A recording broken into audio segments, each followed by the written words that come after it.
How about authors that have published with you or after taking your course? Do you hear stories about them, about how their books impact children? Oh, yes. There are so many stories from our authors about their books impacting children's lives.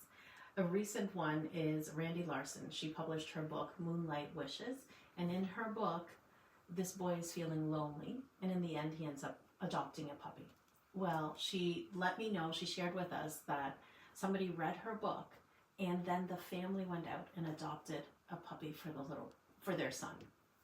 That just warms my heart. What would you say to someone who has wanted to write a children's book for a long time, but is having difficulty getting started?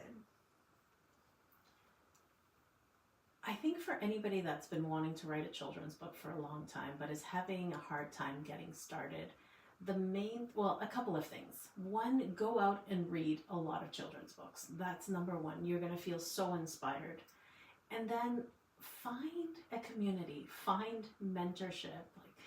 I say this all the time because we're not supposed to do anything alone. We can enjoy the process more when we find friends, new friends that are also working towards their goals. So do a lot of reading, find your community, and just get started. You can do this. Can you share a time when you realized one of your stories had made an impact? There are a lot of incidents that I can think of, but I'm going to tell you about one that just happened recently. This was just maybe a month ago. I was out for breakfast with my family, and the waitress, we've been going to this breakfast place for years, and the waitress came up to me and she said, "I didn't know you're Miriam Laundrie." And I said, "Yes, I'm Miriam Laundrie." I didn't know what she was talking about. And she said, "My son has your book. He's 20 years old, and he's gotten rid of all of his children's books except your book. We have your book signed by you at home."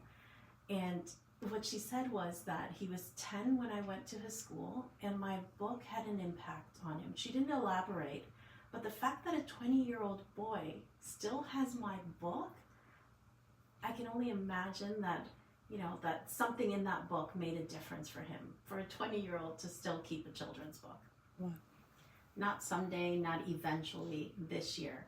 Maybe you've wondered whether your story is too simple, too personal, too ordinary. Instead of starting the year with pressure, start it with permission. Permission to believe that your life holds a story worth sharing. Permission to write the book that a child will one day hold close. What if this is the year your story changes someone's life?